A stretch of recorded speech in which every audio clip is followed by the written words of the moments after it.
ओम श्री परमात्मने नमः। ओम नमो भगवते वासुदेवाय। आज श्रीमद् भागवत महापुराण कथा। भगतजनों, आज हम श्रीमद् भागवत महापुराण से अध्याय 4, 5 और 6 की कथा सुनेंगे। आज की इस कथा में हम महर्षि व्यास का असंतोष, भगवान के यश कीर्तन की महिमा और देवऋषि नारद जी का पूर्व चरित्र। आज के पावन दिन हम इस पावन कथा का रसपान करेंगे। व्यास जी कहते हैं कि उस दीर्घकालीन सत्र में सम्मिलित हुए मुनियों में विद्या वयोवृद्ध कुलपति ऋग्वेदी शौनक जी ने सूत जी की पूर्वक बात को सुनकर उनकी प्रशंसा की और उनसे कहा। शौनक जी सूत जी से बोले, हे सूत जी, आप वक्ताओं में श्रेष्ठ हैं तथा बड़े भाग्यशाली हैं। जो कथा भगवान श्री शुकदेव जी ने कही थी, वही भगवान की पुण्यमयी कथा कृपा करके आप हमें सुनाइए। वह कथा किस युग में, किस स्थान पर और किस कारण से हुई थी? मुनिवर श्री कृष्ण द्वैपायन ने किसकी प्रेरणा से इस परमहंसों की संहिता का निर्माण किया था? उनके पुत्र शुकदेव जी बड़े योगी, समदर्शी, भेदभाव रहित, संसार निद्रा से जगे एवं निरंतर एकमात्र परमात्मा में ही स्थिर रहते हैं। वे छिपी रहने के कारण मूढ़ से प्रतीत होते हैं। हे सूत जी, आप हमें बताइए, जब व्यास जी संन्यास के लिए वन की ओर जाते हुए अपने पुत्र का पीछा कर रहे थे, उस समय जल में स्नान करने वाली स्त्रियों ने नंगे शुकदेव को देखकर तो वस्त्र धारण नहीं किए, परंतु वस्त्र पहने हुए व्यास जी को देखकर उन सब ने लज्जा से कपड़े पहन लिए थे। इस आश्चर्य को देखकर जब व्यास जी ने उन स्त्रियों से इसका कारण पूछा, तब उन्होंने इसके उत्तर में व्यास जी से यह कहा कि आपकी दृष्टि में तो अभी स्त्री पुरुष का भेद बना हुआ है, परंतु आपके पुत्र की शुद्ध दृष्टि में यह भेद नहीं है। हे सूत जी, कुरुचांगल देश में पहुंचकर हस्तिनापुर में वे पागल, गूंगे और जड़ के समान विचरते होंगे। नगरवासियों ने उन्हें कैसे पहचाना? पांडव नंदन राज ऋषि परीक्षित का इन मौनी शुकदेव जी के साथ संवाद कैसे हुआ? हे सूत जी, महाभाग श्री शुकदेव जी तो ग्रस्तों के घरों को तीर्थ स्वरूप बना देने के लिए उतनी ही देर उनके दरवाजे पर रहते हैं जितनी देर में एक गाय दूही जाती है। हे सूत जी, हमने सुना है कि अभिमन्यु नंदन परीक्षित भगवान के बड़े प्रेमी भगत थे। उनके अत्यंत आश्चर्यमय जन्म और कर्मों का भी हमसे वर्णन कीजिए। वे तो पांडव वंश के गौरव बढ़ाने वाले सम्राट थे। वे भला किस कारण से साम्राज्य लक्ष्मी का परित्याग करके गंगा तट पर मृत्यु पर्यंत अनशन का व्रत लेकर बैठे थे? उनके शत्रुगण अपने भले के लिए बहुत सा धन लाकर उनके चरण रखने की चौकी को नमस्कार करते थे। वे एक वीर युवक थे। उन्होंने उस दुस्तज्य लक्ष्मी को अपने प्राणों के साथ भला क्यों त्याग देने की इच्छा की? जिन लोगों का जीवन भगवान के आश्रित है, वे तो संसार के परम कल्याण, अभ्युदय और समृद्धि के लिए ही जीवन धारण करते हैं। उसमें उनका अपना कोई स्वार्थ नहीं होता। उनका शरीर तो दूसरों के हित के लिए था। उन्होंने विरक्त होकर उसका परित्याग क्यों किया? वेदवाणी को छोड़कर अन्य समस्त शास्त्रों के आप पारदर्शी विद्वान हैं। हे सूत जी, इसलिए इस समय जो कुछ हमने आपसे पूछा है, वह सब कृपा करके आप हमसे कहिए। इतना सुनकर सूत जी ने कहा, इस वर्तमान चतुर्युगी के तीसरे युग द्वापर में महर्षि पराशर के द्वारा वसु कन्या सत्यवती के गर्भ से भगवान के कला अवतार योगीराज व्यास जी का जन्म हुआ। एक दिन वे सूर्योदय के समय सरस्वती के पवित्र जल में स्नान आदि करके एकांत पवित्र स्थान पर बैठे हुए थे। महर्षि भूत और भविष्य को जानते थे। उनकी दृष्टि अचूक थी। उन्होंने देखा कि जिसको लोग जान नहीं पाते, ऐसे समय के फेर से प्रत्येक युग में धर्म संकरता और उसके प्रभाव से भौतिक वस्तुओं की भी शक्ति का ह्रास होता रहता है। संसार के लोग श्रद्धाहीन और शक्ति रहित हो जाते हैं। उनकी बुद्धि कर्तव्य का ठीक ठीक निर्णय नहीं कर पाती और आयु भी कम हो जाती है। लोगों की इस भाग्यहीनता को देखकर उन मुनीश्वर ने अपनी दिव्य दृष्टि से समस्त वर्णों और आश्रमों का हित कैसे हो, इस पर विचार प्रारंभ किया। उन्होंने सोचा कि वेदोक्त चातुर्होत्र कर्म लोगों का हृदय शुद्ध करने वाला है। इस दृष्टि से यज्ञों का विस्तार करने के लिए उन्होंने एक ही वेद के 4 विभाग कर दिए। व्यास जी के द्वारा ऋक, यजुः, साम और अर्थव इन 4 वेदों का उद्धार पृथक्करण हुआ। इतिहास और पुराणों को 5वां वेद कहा जाता है। उनमें से ऋग्वेद के पैल, सामगान के विद्वान जैमिनी एवं यजुर्वेद के एकमात्र स्नातक वैशंपायन हुए। अर्थवेद में प्रवीण हुए दारुनंदन सुमंतु मुनि। इतिहास और पुराणों के स्नातक मेरे पिता रोमहर्षण थे। इन पूर्वोक्त ऋषियों ने अपनी अपनी शाखा को और भी अनेक भागों में विभक्त कर दिया।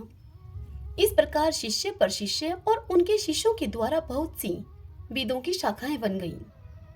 कम समझ वाले पुरुषों पर कृपा करके भगवान वेद व्यास ने इसलिए ऐसा विभाग कर दिया कि जिन लोगों को स्मरण शक्ति नहीं है या फिर स्मरण शक्ति कम है, वे भी वेदों को धारण कर सके। स्त्री, शूद्र और पतित द्विजाति तीनों ही वेद श्रवण के अधिकारी नहीं हैं, इसलिए वे कल्याणकारी शास्त्रों उक्त कर्मों के आचरण में भूल कर बैठते हैं। अब इसके द्वारा उनका भी कल्याण हो जाए, यह सोचकर महामुनि व्यास जी ने बड़ी कृपा करके महाभारत इतिहास की रचना की। हे शौनक आदि ऋषियों, यद्यपि व्यास जी इस प्रकार अपनी पूरी शक्ति से सदा सर्वदा प्राणियों के कल्याण में ही लगे रहे, तथापि उनके हृदय को संतोष नहीं हुआ। उनका मन कुछ खिन्न सा हो गया। सरस्वती नदी के पवित्र तट पर एकांत में बैठकर धर्मवेता व्यास जी मन ही मन यह विचार करते हुए इस प्रकार कहने लगे। व्यास जी ने कहा, मैंने निष्कपट भाव से ब्रह्मचार्य आदि व्रतों का पालन करते हुए वेद, गुरुजन और अग्नियों का सम्मान किया है और उनकी आज्ञा का पालन किया है। महाभारत की रचना के बहाने मैंने वेद के अर्थ को खोल दिया है, जिससे कि स्त्री, शूद्र आदि भी अपने अपने धर्म कर्म का ज्ञान प्राप्त कर लेते हैं। यद्यपि मैं ब्रह्मा तेज से संपन्न एवं समर्थ हूँ, तथापि मेरा हृदय कुछ अपूर्ण काम सा जान पड़ता है। अवश्य ही अब तक मैंने भगवान को प्राप्त कराने वाले धर्मों का प्रायः निरूपण नहीं किया है। वे ही धर्म परम हंसों को प्रिय हैं और वे ही भगवान को भी प्रिय हैं।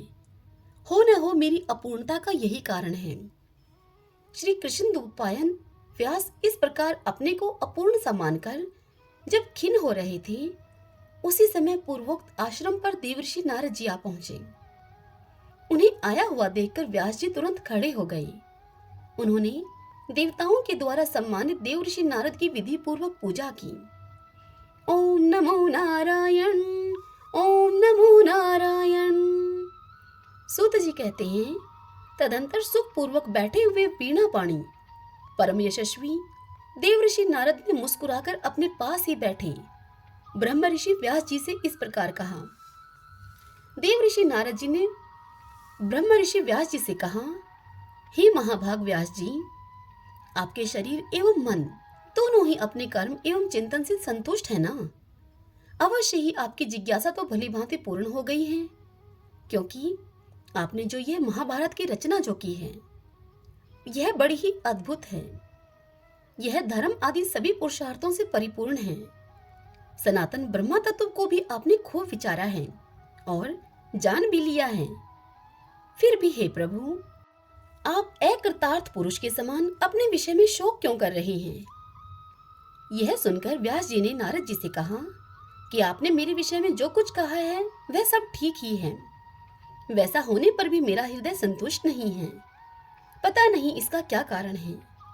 आपका ज्ञान अगाध है।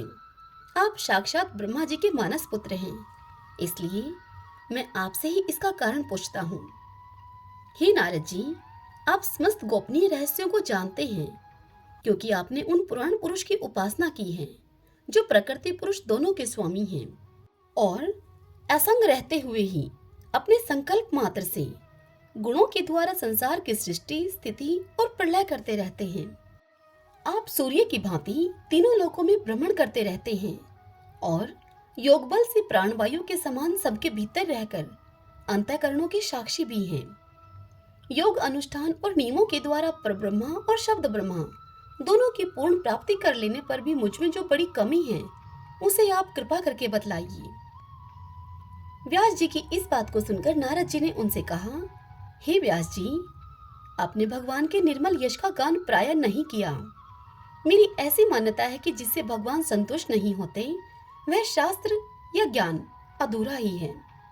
आपने धर्म आदि पुरुषार्थों का जैसा निरूपण किया है, भगवान श्री कृष्ण की महिमा का वैसा निरूपण नहीं किया है। जिस वाणी से चाहे वह रसभाव अलंकार आदि से युक्त ही क्यों न हो, जगत को पवित्र करने वाले भगवान श्री कृष्ण के यश का कभी गान नहीं होता, तो वह कौओं के लिए उच्छिष्ट फेंकने के स्थान के समान अपवित्र मानी जाती है। मानसरोवर के कमनीय कमल वन में विहरने वाले हंसों की भांति ब्रह्म धाम में विहार करने वाले भगवत चरणारविंद आश्रित परमहंस भगत कभी उसमें रमण नहीं करते। इसके विपरीत जिसमें सुंदर रचना भी नहीं है और जो दूषित शब्दों से युक्त भी है, परंतु जिसका प्रत्येक श्लोक भगवान के सुयश सूचक नामों से युक्त है, वह वाणी लोगों के सारे पापों का नाश कर देती है, क्योंकि सत्पुरुष ऐसी ही वाणी का श्रवण, गान और कीर्तन किया करते हैं। वह निर्मल ज्ञान भी जो मोक्ष की प्राप्ति का साक्षात साधन है, यदि भगवान की भक्ति से रहित हो तो उसकी उतनी शोभा नहीं होती। फिर जो साधन और सिद्धि दोनों ही दशाओं में सदा ही अमंगल रूप है, वह काम्य कर्म और जो भगवान को अर्पण नहीं किया गया है, ऐसा निष्काम कर्म भी कैसे सुशोभित हो सकता है। हे महाभाग व्यास जी, आपकी दृष्टि अमोघ है, आपकी कीर्ति पवित्र है, आप सत्यपरायण एवं दृढ़व्रत हैं। इसलिए अब आप संपूर्ण जीवों को बंधन से मुक्त करने के लिए समाधि के द्वारा अचिंत्य शक्ति भगवान की लीलाओं का स्मरण कीजिए। जो मनुष्य भगवान की लीला के अतिरिक्त और कुछ कहने की इच्छा करता है, वह उस इच्छा से ही निर्मित अनेक काम और रूपों के चक्र में पड़ जाता है। उसकी बुद्धि भेदभाव से भर जाती है। जैसे हवा के झकोरों से डगमगाती हुई डोगी को कहीं भी ठहरने का ठौर नहीं मिलता, वैसे ही उसकी चंचल बुद्धि कहीं भी स्थिर नहीं हो पाती। संसारी लोग स्वभाव से ही विषयों में फंसे हुए हैं। धर्म के नाम पर आपने उन्हें निंदित अर्थात पशु हिंसा युक्त सकाम कर्म करने की भी आज्ञा दे दी है। यह बहुत ही उल्टी बात हुई, क्योंकि मूर्ख लोग आपके वचनों से पूर्वोक्त निंदित कर्म को ही धर्म मानकर यही मुख्य धर्म है ऐसा निश्चय करके उसका निषेध करने वाले वचनों को ठीक नहीं मानते। भगवान अनंत हैं। कोई विचारवान ज्ञानी पुरुष ही संसार की ओर से निवृत्त होकर उनके स्वरूपभूत परमानंद का अनुभव कर सकता है। अतः जो लोग परम आर्थिक बुद्धि से रहित हैं और गुणों के द्वारा नचाए जा रहे हैं, उनके कल्याण के लिए ही आप भगवान की लीलाओं का सर्वसाधारण के हित की दृष्टि से वर्णन कीजिए। जो मनुष्य अपने धर्म का परित्याग करके भगवान के चरण कमलों का भजन सेवन करते हैं, भजन परिपक्व हो जाने पर तो बात ही क्या है। यदि इससे पूर्व ही उसका भजन छूट जाए तो क्या कहीं भी उसका कोई अमंगल हो सकता है। परंतु जो भगवान का भजन नहीं करते और केवल स्वधर्म का पालन करते हैं, उन्हें कौन सा लाभ मिलता है। बुद्धिमान मनुष्य को चाहिए कि वह उसी वस्तु की प्राप्ति के लिए प्रयत्न करे जो तिनके से लेकर ब्रह्मा पर्यंत समस्त ऊंची नीची योनियों में कर्मों के फलस्वरूप आने जाने पर भी स्वयं प्राप्त नहीं होती। संसार के विषय सुख तो जैसे बिना चेष्टा के दुख मिलते हैं, वैसे ही कर्म के फल रूप में अचिंत्य गति समय के फेर से सबको सर्वत्र स्वभाव से ही मिल जाते हैं। हे व्यास जी, जो भगवान श्री कृष्ण के चरणारविंद का सेवक हैं, वह भजन न करने वाले कर्मी मनुष्यों के समान दैवात कभी बुरा भाव हो जाने पर भी जन्म मृत्यु में संसार में नहीं आता। वह मनुष्य भगवान के चरण कमलों के आलिंगन का स्मरण करके फिर उसे छोड़ना नहीं चाहता। उसे रस का चस्का जो लग चुका है, जिनसे जगत की उत्पत्ति, स्थिति और प्रलय होते हैं, वे भगवान ही इस विश्व के रूप में भी हैं। ऐसा होने पर भी वे इससे विलक्षण हैं। इस बात को आप स्वयं जानते हैं, तथापि मैंने आपको संकेत मात्र कर दिया है। हे व्यास जी, आपकी दृष्टि अमोघ है। आप इस बात को जानिए कि आप पुरुषोत्तम भगवान के कला अवतार हैं। आपने अजन्मा होकर भी जगत के कल्याण के लिए जन्म ग्रहण किया है, इसलिए आप विशेष रूप से भगवान की लीलाओं का कीर्तन कीजिए। विद्वानों ने इस बात का निरूपण किया है कि मनुष्य की तपस्या, वेदा अध्ययन, यज्ञ अनुष्ठान, स्व अध्याय, ज्ञान और दान का एकमात्र प्रयोजन यही है कि पुण्य कीर्ति श्री कृष्ण के गुणों और लीलाओं का वर्णन किया जाए। हे मुने, पिछले कल्प में अपने पूर्व जीवन में मैं वेदवादी ब्राह्मणों की एक दासी का लड़का था। वे योगी वर्षा ऋतु में एक स्थान पर चातुर्मास कर रहे थे। बचपन में ही मैं उनकी सेवा में नियुक्त कर दिया गया था। मैं यद्यपि बालक था, फिर भी किसी प्रकार की चंचलता नहीं करता था। जितेंद्रिय था मैं। खेल कूद से मैं दूर रहा करता था और आज्ञा अनुसार उनकी सेवा करता था। मैं बोलता भी बहुत कम था। मेरे इस शील स्वभाव को देखकर समदर्शी मुनियों ने मुझ सेवक पर अत्यंत अनुग्रह किया। उनकी अनुमति प्राप्त करके बर्तनों में लगा हुआ प्रसाद में एक बार खा लिया करता था। इससे मेरे सारे पाप धुल गए। इस प्रकार उनकी सेवा करते करते मेरा हृदय शुद्ध हो गया और वे लोग जैसा भजन पूजन करते थे उसी में मेरी भी रुचि हो गई। हे प्यारे व्यास जी, उस सत्संग में उन लीला गान परायण महात्माओं के अनुग्रह से मैं प्रतिदिन श्री कृष्ण की मनोहर कथाएं सुना करता था। श्रद्धा पूर्वक एक एक पद श्रवण करते करते प्रिय कीर्ति भगवान में मेरी रुचि हो गई। हे महामुने, जब भगवान में मेरी रुचि हो गई तब उन मनोहर कीर्ति प्रभु में मेरी बुद्धि भी निश्चल हो गई। उस बुद्धि से मैं इस संपूर्ण सत और असत रूप जगत को अपने पर ब्रह्म स्वरूप आत्मा में माया से कल्पित देखने लगा। इस प्रकार शरद और वर्षा, इन दो ऋतुओं में तीनों समय उन महात्मा मुनियों ने श्री हरि के निर्मल यश का संकीर्तन किया और मैं प्रेम से प्रत्येक बात सुनता रहा। अब चित्त के रजोगुण और तमोगुण को नाश करने वाली भक्ति का मेरे हृदय में प्रादुर्भाव हो गया। मैं उनका बड़ा ही अनुरागी था, विनयी था मैं। उन लोगों की सेवा करने से मेरे समस्त पाप नष्ट हो चुके थे। मेरे हृदय में श्रद्धा थी, इंद्रियों में संयम था एवं शरीर, वाणी और मन से मैं उनका आज्ञाकारी था। उन दीन वत्सल महात्माओं ने जाते समय कृपा करके मुझे उस गुहात्मक ज्ञान का उपदेश किया, जिसका उपदेश स्वयं भगवान ने अपने श्रीमुख से किया है। उस उपदेश से ही जगत के निर्माता भगवान श्री कृष्ण की माया के प्रभाव को मैं जान सका, जिसके जान लेने पर उनके परम पद की प्राप्ति हो जाती है। हे सत्य संकल्प व्यास जी, पुरुषोत्तम भगवान श्री कृष्ण के प्रति समस्त कर्मों को समर्पित कर देना ही संसार के तीनों तापों की एकमात्र औषधि है। यह बात मैंने आपको बतला दी है।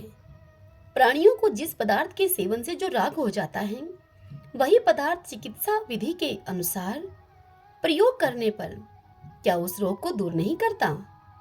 इसी प्रकार यद्यपि सभी कर्म मनुष्यों को जन्म मृत्यु रूप संसार के चक्र में डालने वाले हैं, तथापि जब वे भगवान को समर्पित कर दिए जाते हैं तब उनका कर्मपना ही नष्ट हो जाता है। इस लोक में जो शास्त्रविहित कर्म भगवान की प्रसन्नता के लिए किए जाते हैं, उन्हीं से पराभक्ति युक्त ज्ञान की प्राप्ति होती है। उस भगवतार्थ कर्म के मार्ग में भगवान की आज्ञा अनुसार आचरण करते हुए लोग बार बार भगवान श्री कृष्ण के गुण और नामों का कीर्तन तथा स्मरण करते हैं। हे प्रभु, आप भगवान श्री वासुदेव को नमस्कार हैं। हम आपका ध्यान करते हैं। प्रद्युम्न, अनिरुद्ध और संकर्षण को भी नमस्कार हैं। इस प्रकार जो पुरुष चतुर्व्यूह रूपी भगवान मूर्तियों के नाम के द्वारा प्राकृत मूर्ति रहित अप्राकृत मंत्र मूर्ति भगवान यज्ञ पुरुष का पूजन करता है, उसी का ज्ञान पूर्ण एवं यथार्थ है। हे ब्राह्मण, जब मैंने भगवान की आज्ञा का इस प्रकार पालन किया, तब इस बात को जानकर भगवान श्री कृष्ण ने मुझे आत्मज्ञान, ऐश्वर्य और अपनी भावारूप प्रेमा भक्ति का दान किया। हे व्यास जी, आपका ज्ञान पूर्ण है। आप भगवान की ही कीर्ति का, उनकी प्रेममय लीला का वर्णन कीजिए। उसी से बड़े बड़े ज्ञानियों की भी जिज्ञासा पूर्ण होती है। जो लोग दुखों के द्वारा बार बार रोंदे जा रहे हैं, उनके दुख की शांति इसी से हो सकती है, और कोई उपाय नहीं है। ओम नमो नारायण, ओम नमो नारायण। श्री सूत जी कहते हैं कि हे शौनक जी, देव ऋषि नारद के जन्म और साधना की बात को सुनकर सत्यवती नंदन भगवान श्री व्यास जी ने उनसे फिर यह प्रश्न किया। व्यास जी ने नारद जी से पूछा, हे नारद जी, जब आपको ज्ञानोपदेश करने वाले महात्मागण चले गए, तब आपने क्या किया? उस समय तो आपकी अवस्था बहुत छोटी थी। हे स्वयंभू, आपकी शेष आयु किस प्रकार व्यतीत हुई और मृत्यु के समय आपने किस विधि से अपने शरीर का परित्याग किया? हे देवऋषि नारद जी, काल तो सभी वस्तुओं को नष्ट कर देता है, उसने आपकी इस पूर्व कल्प की स्मृति का कैसे नाश नहीं किया? यह सुनकर नारद जी ने व्यास जी से कहा, हे व्यास जी, मुझे ज्ञानोपदेश करने वाले महात्मागण जब चले गए तब मैंने इस प्रकार अपना जीवन व्यतीत किया। यद्यपि उस समय मेरी अवस्था बहुत छोटी थी। मैं अपनी माँ का इकलौता लड़का था। एक तो वह स्त्री थी, दूसरे मूढ़ और तीसरे वह दासी थी। मुझे भी उसके सिवा कोई और सहारा नहीं था। उसने अपने को मेरे स्नेह पास से जकड़ रखा था। वह मेरे योगक्षेम की चिंता तो बहुत किया करती थी, परंतु पराधीन होने के कारण कुछ कर नहीं पाती थी। जैसे कठपुतली नाचने वाले की इच्छा के अनुसार ही नाचती है, वैसे ही यह सारा संसार ईश्वर के अधीन है। मैं भी अपनी माँ के स्नेह बंधन में बंधकर उस ब्राह्मण बस्ती में ही रहा। मेरी अवस्था केवल 5 वर्ष की थी। मुझे दिशा, देश और काल के संबंध में कुछ भी ज्ञान नहीं था। एक दिन की बात है, मेरी माँ गौ दूहने के लिए रात के समय घर से बाहर निकली। रास्ते में उसके पैर से सांप छू गया। उसने उस बेचारी को डस लिया। उस सांप का क्या दोष, काल की ऐसे ही प्रेरणा थी। मैंने समझा, भक्तों का मंगल चाहने वाले भगवान का यह भी एक अनुग्रह ही है। इसके बाद मैं उत्तर दिशा की ओर चल पड़ा। उस और मार्ग में मुझे अनेकों धन धान्य से संपन्न देश, नगर, गांव, आहिरों की चलती फिरती बस्तियां, खाने, खेड़े, नदी और पर्वतों के तटवर्ती पड़ाव, वाटिकाएं, वन उपवन और रंग बिरंगी धातुओं से युक्त विचित्र पर्वत दिखाई पड़े।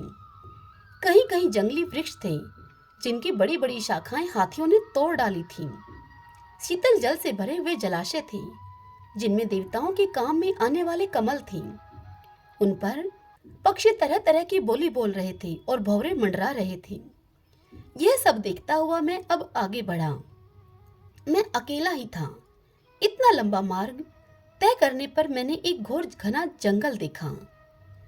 उसमें नरकट, बांस, सेठा, कुश, कीचक आदि खड़े थे। उन वृक्षों की लंबाई और चौड़ाई भी बहुत थी और वहां सांप, उल्लू, सियार आदि भयंकर जीवों का घर हो रहा था। देखने में बड़ा भयावना जंगल लगता था।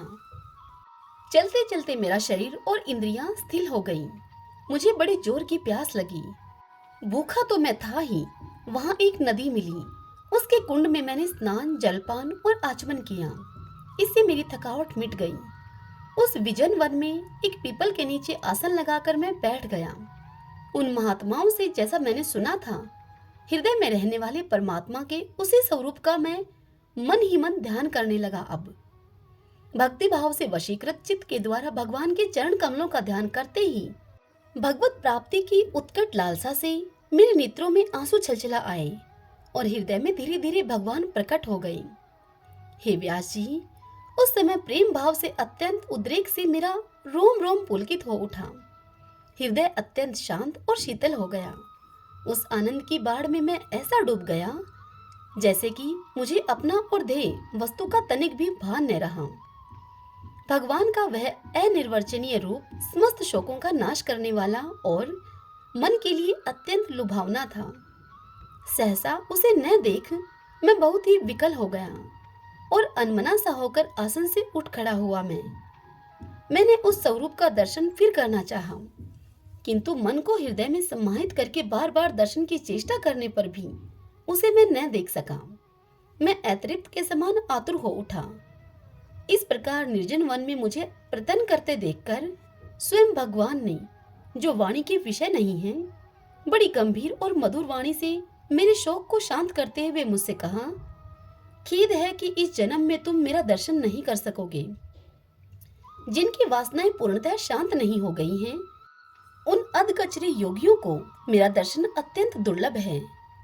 हे निष्पाप बालक, तुम्हारे हृदय में मुझे प्राप्त करने की लालसा जागृत करने के लिए ही मैंने एक बार तुम्हें अपने रूप की झलक दिखलाई है। मुझे प्राप्त करने की आकांक्षा से युक्त साधक धीरे धीरे हृदय की संपूर्ण वासनाओं का भलीभांति त्याग कर देता है। अल्पकालीन संत सेवा से ही तुम्हारी चित्तवृत्ति मुझ में स्थिर हो गई है। अब तुम इस प्राकृत मलिन शरीर को छोड़कर मेरे पार्षद हो जाओगे। मुझे प्राप्त करने का तुम्हारा यह दृढ़ निश्चय कभी किसी प्रकार नहीं टूटेगा। समस्त सृष्टि का प्रलय हो जाने पर भी मेरी कृपा से तुम्हें मेरी स्मृति बनी रहेगी। हे प्यारे व्यास जी, आकाश के समान अव्यक्त सर्वशक्तिमान महान परमात्मा इतना कहकर चुप हो गई। उनकी इस कृपा का अनुभव करके मैंने उन श्रेष्ठों से भी श्रेष्ठतर भगवान को सिर झुकाकर प्रणाम किया। तभी से मैं लज्जा संकोच को छोड़कर भगवान के अत्यंत रहस्यमय और मंगलमय मधुर नामों और लीलाओं का कीर्तन और स्मरण करने लगा।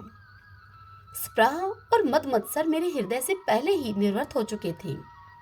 अब तो मैं आनंद से काल की प्रतीक्षा करता हुआ पृथ्वी पर विचरने लगा।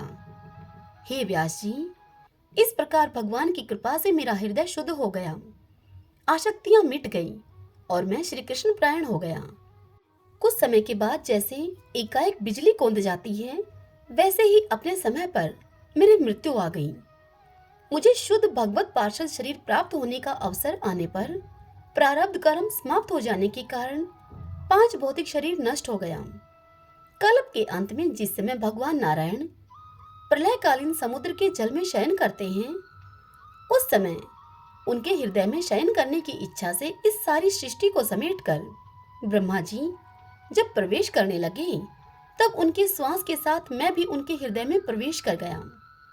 1 सहस्त्र चतुर्युगी बीत जाने पर जब ब्रह्मा जगे और उन्होंने सृष्टि करने की इच्छा की, तब उनकी इंद्रियों से मरीचि आदि ऋषियों के साथ मैं भी प्रकट हो गया। तभी से मैं भगवान की कृपा से बैकुंठ आदि में और तीनों लोकों में बाहर और भीतर बिना रोक टोक के विचरण किया करता हूँ। मेरे जीवन का व्रत भगवत भजन अखंड रूप से चलता रहता है। भगवान की दी हुई इस स्वर ब्रह्मा से विभूषित वीणा पर तान छेड़कर मैं उनकी लीलाओं का गान करता हुआ सारे संसार में विचरता हूँ। जब मैं उनकी लीलाओं का गान करने लगता हूँ, तब वे प्रभु जिनके चरण कमल समस्त तीर्थों के उद्गम स्थान हैं और जिनका यशोगान मुझे बहुत ही प्रिय लगता है, बुलाए हुए की भांति तुरंत मेरे हृदय में आकर दर्शन दे देते हैं। जिन लोगों का चित्त निरंतर विषय भोगों की कामना से आतुर हो रहा है, उनके लिए भगवान की लीलाओं का कीर्तन संसार सागर से पार जाने का जहाज है। यह मेरा अपना अनुभव है। काम और लोभ की चोट से बार बार घायल हुआ हृदय श्री कृष्ण सेवा से जैसी प्रत्यक्ष शांति का अनुभव करता है, यम नियम आदि योग मार्गों से वैसी शांति नहीं मिल सकती। हे व्यास जी, आप निष्पाप हैं। आपने मुझसे जो कुछ पूछा था, वह सब अपने जन्म और साधन का रहस्य तथा आपकी आत्म तुष्टि का उपाय मैंने बतला दिया है।